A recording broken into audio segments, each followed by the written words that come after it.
So welcome people, now this is your Vijay here और बहुत बहुत स्वागत है आप सभी का हमारे ई पाठशाला के चैनल में। And all you know that class 12 के हम जो ज्योग्राफी चैप्टर था वो कर रहे थे। इस चैप्टर के ऊपर हम पूरी तरीके से जनसंख्या के सारे एस्पेक्ट के बारे में बात कर रहे हैं। तो वीडियो का तीसरा पार्ट है ये, आपको ये याद रखना पड़ेगा बिकॉज हमने वीडियो के 2 पार्ट पहले ही अपलोड किए हुए हैं and this is the last part of this chapter. तो वीडियो थोड़ी सी लिटिल बिट मैं कह सकता हूँ कि 20 मिनट समथिंग की होगी, 20 से 25 मिनट की। तो वीडियो को एंड तक ज़रूर देखिएगा बिकॉज इसमें चैप्टर कंप्लीट हो जाएगा। सो इस वीडियो के अलावा अगर आप हमारे चैनल के अलावा साथ में हमारे फेसबुक पेज, इंस्टाग्राम, ट्विटर या साथ में हमारे टेलीग्राम चैनल के साथ जोड़ना चाहते हैं तो सभी चीज़ का डिस्क्रिप्शन में लिंक है, आप वहाँ जाके हमारे साथ जुड़ सकते हैं। तो चलिए स्टार्ट करते हैं और देखते हैं कि हम और इनक्रेडिबल चीज़ें क्या क्या पढ़ेंगे इसमें। So all you know that हमने पहले और दूसरे पार्ट में चीज़ें काफ़ी हद तक कवर करी हुई थी, लेकिन हमारा जो भारत है उसमें कुछ और इंटरेस्टिंग बातों को हम इसमें पढ़ने की कोशिश करेंगे। भारत के बारे में हम क्या पढ़ेंगे, लेट मी टेल यू। मैं थोड़ा सा इसे सेट कर लेता हूँ। ओके, सो रीजनल वेरिएशन हमें देखने को मिलता है पॉपुलेशन के हिसाब से, पॉपुलेशन ग्रोथ के हिसाब से हमारे भारत के अंदर। क्योंकि आप सभी को पता है कि रीजनल हमारे भारत में अगर आप देखें तो कहीं पे मैदानी क्षेत्र है, कहीं पे पर्वत है, कहीं पे पठार है, कहीं पे पानी ज़्यादा है, कहीं पे पानी है ही नहीं। तो इसीलिए पॉपुलेशन का जो ग्रोथ हमें देखने को मिलता है वो अलग अलग देखने को मिलता है। अगर आप इन साउथ के इलाकों के अंदर नज़र मारेंगे, तो आप यहाँ की पॉपुलेशन ग्रोथ जो देखेंगे वो पूरी तरीके से 20% है। दैट मीन्स पॉपुलेशन ग्रोथ हो तो रही है लेकिन 20% से हमें कम देखने को मिल रही है। मे बी ये कह सकते हो कि यहाँ का एजुकेशन लेवल ठीक ठाक है या यहाँ पे जो इंफ्रास्ट्रक्चर है वो उस हिसाब से बनाया गया है सरकारों के द्वारा। दैट इज़ वाई यहाँ पे पॉपुलेशन ग्रोथ उतनी हमें देखने को नहीं मिलती है। लेकिन अगर हम नॉर्थ वेस्ट सेंट्रल एशिया, तो इसे आप कैसे समझ सकते हैं, आप देख सकते हैं ये हो गया नॉर्थ, ये हो गया हमारा साउथ और वेस्ट बंगाल इधर होता है, लेकिन ये ईस्ट वाला पार्ट होता है, ये वेस्ट वाला पार्ट होता है। तो एग्जामिनर आपकी बुकों में क्या लिखा है, नॉर्थ वेस्ट, नॉर्थ और वेस्ट, इधर वाला पार्ट नॉर्थ वेस्ट वाला पार्ट, सेंट्रल एशिया वाला पार्ट और साथ में नॉर्दर्न स्टेट ये वाला पार्ट, मतलब ये, यानी कहने का मतलब एग्जामिनर सिर्फ आपसे इतना कहना चाहता है कि इस वाले हिस्से में पॉपुलेशन ग्रोथ हमें काफ़ी हद तक 20 से 25% हमें देखने को मिलती है। तो यहाँ पे मैं कह सकता हूँ कि एग्रीकल्चर है और साथ में काफ़ी और लॉजिक रीज़न हो सकते हैं, बट पॉपुलेशन ग्रोथ साउथ में 20% है और साउथ के अगर अपर स्टेट में देखने की कोशिश करी जाए तो वहाँ पे 20 से 25% है। बाकी और छोर भी सभी इलाकों में हम देखें तो वहाँ पे मॉडरेट भी हो सकता है, कहीं बहुत अपर हो सकता है, कहीं बहुत लो हो सकता है, कहीं पे जनसंख्या छोटी सी प्लेस पर जनसंख्या ज़्यादा है, कहीं पे जनसंख्या बड़ी ज़मीन है वहाँ पे जनसंख्या कम है। लेकिन इन सभी चीज़ों के ऊपर फोकस करते हुए पूरी इंडिया में अगर हम फोकस करें तो हमारे पास पूरे भारत के अंदर एडोलेसेंट एज मतलब किशोर अवस्था जो 10 से 19 साल की एज में पाया जाता है। अगर टोटल पॉपुलेशन 100% देखें तो उन टोटल पॉपुलेशन में से 20.9% 2011 के आंकड़ों के अनुसार हमारे भारत के अंदर जो किशोर अवस्था में रहने वाले बच्चे हैं वो सारे के सारे ये हैं, ठीक है ना। तो आप देख सकते हो 10 से 19 जो एज होती है वो किशोर अवस्था की होती है और उसका परसेंटेज हमने 2011 के आंकड़ों के अकॉर्डिंग बनाया हुआ है। तो उसका अगर हम देखें तो ये आंकड़े बदल सकते हैं, लेकिन आपको ये याद रखना पड़ेगा कि फीमेल की संख्या हमेशा कम देखी जाती है मेल के कंपैरिजन में। तो कहने का मतलब अगर पूरे भारत के अंदर अगर भारत के इतिहास के बारे में अगर हम देखना है, भारत के मैं कह सकता हूँ कि वेल विशिंग के बारे में देखना है, भारत के भविष्य के बारे में देखना है, तो हमें किशोर अवस्था की तरफ फोकस करना पड़ेगा। क्योंकि यहाँ पे 20% पूरा का पूरा 20% जो हिस्सा है वो आने वाला फ्यूचर बनेगा। तो इसीलिए उसमें से फीमेल की संख्या 47.3% है और मेल की संख्या 52% है। लगभग छोटा मोटा आंकड़ा आगे पीछे हो सकता है, बिल्कुल फिक्स तो नहीं है ये। लेकिन अब हमें समझना पता है क्या है, हमें समझना ये है कि अगर 12th क्लास के जो बच्चे हैं जिनका पेपर अगर कैंसिल हुआ था तो मे बी उसके पीछे एक रीज़न ये भी हो सकता है कि 10 से 19 साल के बच्चे भविष्य, अगर उनको कोई कोरोना हो जाए, कुछ हो जाए, तो सीबीएसई बोर्ड ने बहुत सोच समझ के फैसला लिया और कहा कि हाँ यार, सही मायने में हमें बोर्ड एग्जाम कैंसिल करना चाहिए, क्योंकि अगर फीमेल या मेल की परसेंटेज अगर कोरोना में तब्दील हो गई तो भाई फ्यूचर, आने वाला फ्यूचर खराब हो जाएगा। तो इस एज ग्रुप को, जो पूरे भारत के अंदर आने वाला फ्यूचर है, उस एज ग्रुप को हमें बचाना है, क्योंकि 10 से 19 साल की उम्र में बच्चा बहुत बहुत चीज़ों का शिकार होता है।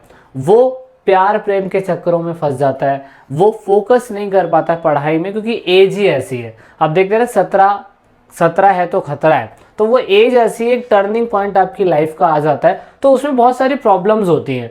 वो सारी प्रॉब्लम्स, चुनौतियां जो किशोर अवस्थाओं की होती है, किताबों में तो सिर्फ और सिर्फ क्या कहते हैं सिलेक्टेड चीज़ें दी हुई है, लेकिन कुछ कुछ चीज़ें जो हमें फोकस करना है कि छोटी सी उम्र में प्यार हो जाना और उसके बाद शादी कर लेना एक प्रॉब्लम हो सकती है। दूसरा, लिटरेसी रेट, लोग पढ़ना छोड़ देते हैं, है ना, वो एक प्रॉब्लम हो सकती है। अब चाहे वो फाइनेंशियल प्रॉब्लम हो, चाहे वो कुछ भी हो। फीमेल में अगर अनपढ़ता देखी जाए तो फैमिलीज में ऐसा होता है कि लड़की पढ़ लिख के क्या करेगी, शादी तो उसकी होनी ही होनी है ना। तो एक किशोर अवस्थाओं की चुनौती सबसे बड़ी है। दूसरा, स्कूल ड्रॉप आउट कर देते हैं लोग। साथ में यहाँ देख सकता हूँ मैं कि न्यूट्रिशंस, जो पोषक तत्व है वो नहीं लेते लोग। फ्लूड, स्मोकिंग, ड्रिंकिंग, ये सारी चीज़ें लोग करने लग जाते हैं, जो उनको लगता है कि क्या कहते हैं हमारे लिए एक अच्छे टोर वाली बात है, जबकि बहुत प्रॉब्लम है।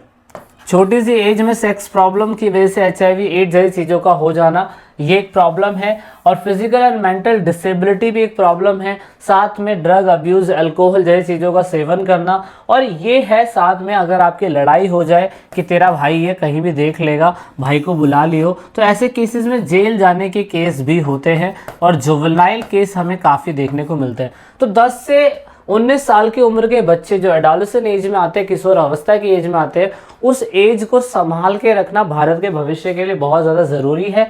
और ये चुनौतियां भारत के लोगों में देखी गई है ज़्यादातर, तो आप इन चीज़ को ज़रूर लिख लीजिएगा, ठीक है ना। तो एक तो ये प्रॉब्लम हमें देखी गई है। दूसरी, अब इन प्रॉब्लम को सॉल्व करने के लिए फाइनली क्या करा गया था, राष्ट्रीय युवा नीति 2014 में मिस्टर नरेंद्र मोदी जी ने स्टार्ट करा था, जिसमें मेन मकसद इसका यही है कि भाई जो जितने भी 10 से 19 साल की उम्र के बच्चे हैं, उनमें अगर नेशनल यूथ पॉलिसी अगर लाया जाएगा तो कहीं ना कहीं उनकी जो डिज़ायर है वो पूरी तरीके से उसको फुलफिलमेंट करने की कोशिश करेंगे। तो जब आप यूपीएससी की तैयारी करेंगे तो ऐसी चीज़ों पे आपको ज़्यादा फोकस करना पड़ेगा। इन पॉलिसीज़ में क्या क्या बात करी गई है, एक तो ये चलाया गया था 2014 में, दूसरा एक चलाया गया था 2015 के अंदर national policy of skill development and एंटरप्राइजनेसशिप।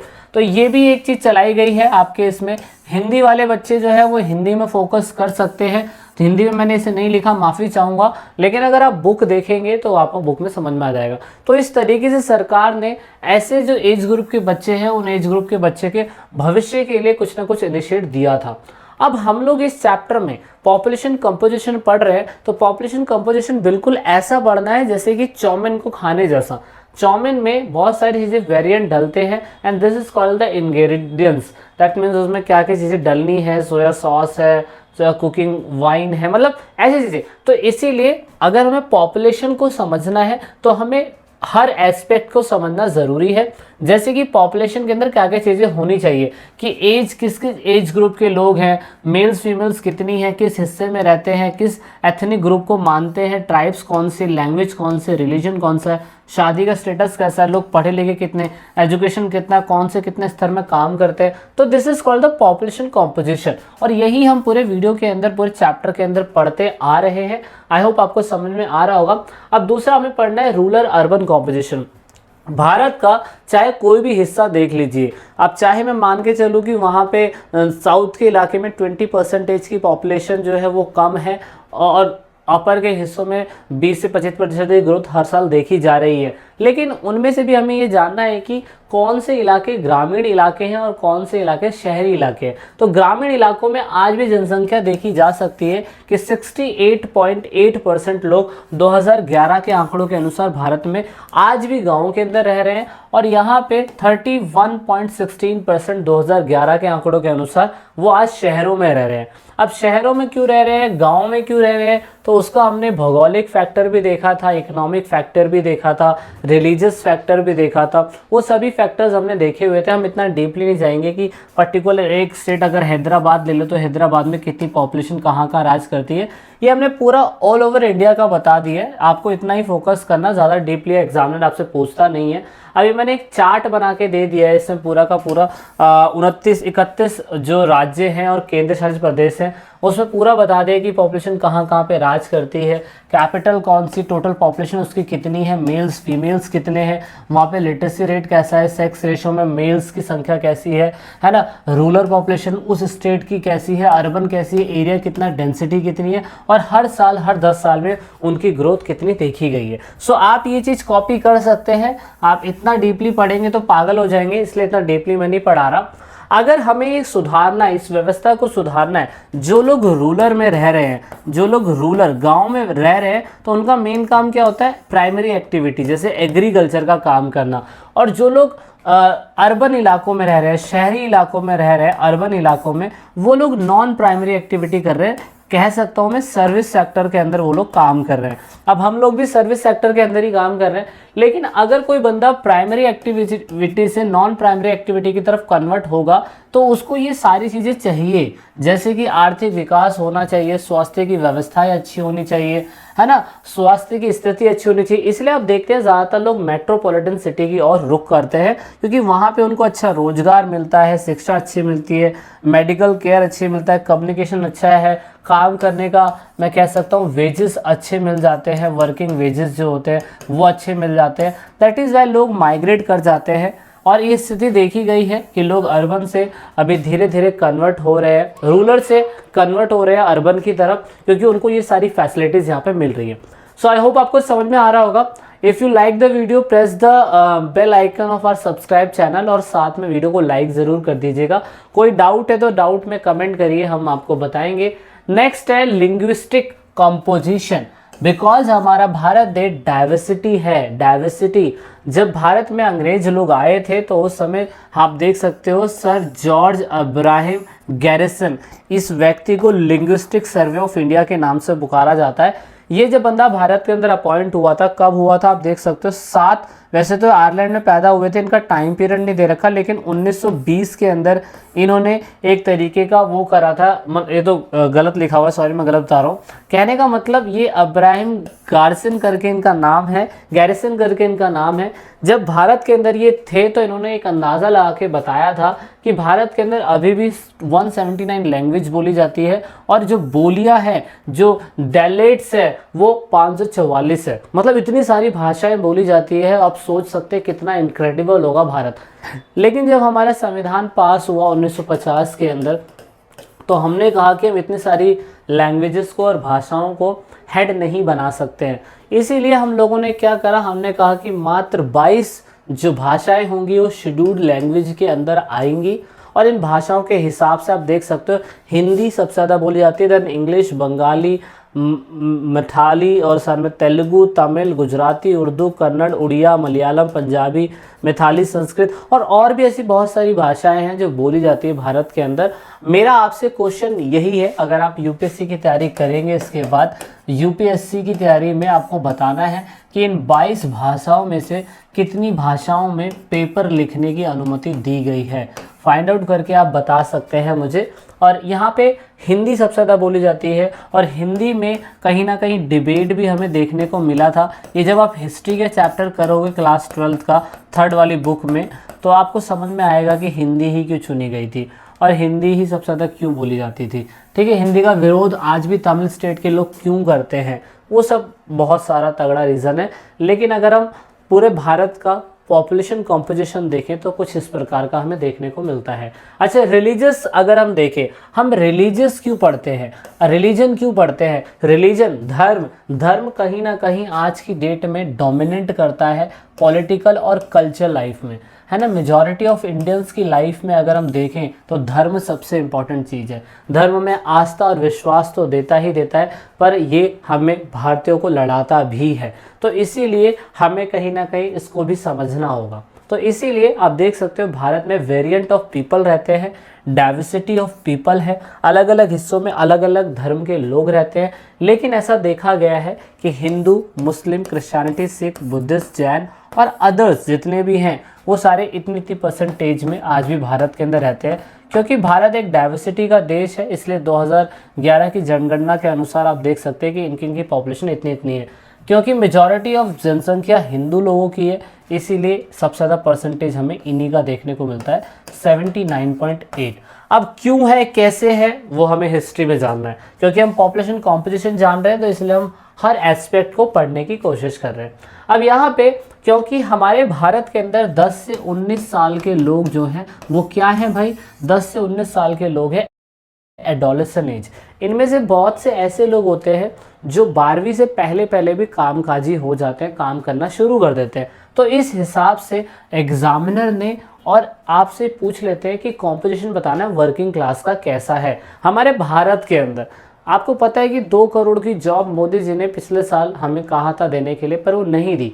किसी कारणवश, या क्या रीज़न हो सकता है उसके पीछे मुझे नहीं पता है, लेकिन हमने अपने भारत के अंदर अलग अलग कैटेगरी के हिसाब से, काम के हिसाब से वर्कर को अलग अलग कैटेगरी में बांटा हुआ है। कौन सी कैटेगरी में बांटा हुआ है? पहला main working class. Main working class कौन होते हैं उसे हम समझते हैं, देन मार्जिनल वर्कर और उसके बाद है नॉन वर्कर्स। अब इनको कैटेगराइज करने के लिए हमने इनके ये बता दिया कि ये मेन वर्कर्स हो सकते हैं और ये मेन वर्कर्स नहीं हो सकते और ये अनएम्प्लॉयड है। तो उसका एक तरीका निकाला गया। तरीका ये निकाला है कि मेन वर्कर्स वो लोग होंगे जो 183 दिन काम करेंगे, ओके, 183 दिन लगभग 6 महीने। और मार्जिनल वर्कर वो होंगे जो 183 दिन से कम काम करेंगे। तो इट मीन्स इनका परसेंटेज हो गया 39% वर्कर। या तो वो, अगर इसी में से हम देखें तो वो 183 दिन से कम काम कर रहे हैं तो वो मार्जिनल हो गए, सीमांत कार्यकर्ता होंगे। 183 दिनों से ज़्यादा काम कर रहे हैं तो वो मेन वर्कर हो गए, मेन ग्रुप ऑफ पीपल हो गए। लेकिन आज भी भारत के अंदर 61% of population is non working. ऐसे लोग जो डिपेंड है भारत की पॉपुलेशन पे, तो कहीं ना कहीं आप देख सकते हैं वो या तो अपनी फैमिली पे डिपेंड है, या तो काम नहीं मिल रहा है, या दूसरे धंधे रोजगार कर रहे हैं, जो 183 दिनों से ज़्यादा नहीं चल पाते हैं। और ये बहुत बड़ी प्रॉब्लम है कि भारत के अंदर आज भी अनएम्प्लॉयमेंट हमें देखने को मिलता है। अब सरकार ने अनएम्प्लॉयमेंट को ख़त्म करने के लिए समय समय पे अलग अलग स्कीम और पॉलिसियाँ चलाई है, ओके, योजनाएं चलाई जाती है जिनमें से सबसे इम्पॉर्टेंट जो है वो आपकी पता है आपको, महात्मा गांधी मनरेगा, जिसमें सभी को कहा गया है कि 100 दिन का रोजगार तो मिलेगा। ये सिर्फ थोड़े से रूरल इलाकों में हमें देखने को मिलता है, ठीक है। तो ये एक तरीका है। अब ये अनएम्प्लॉयमेंट ख़त्म नहीं हो सकता या ख़त्म होगा, उसके लिए सरकार हमेशा तैयारियां करती रहती है।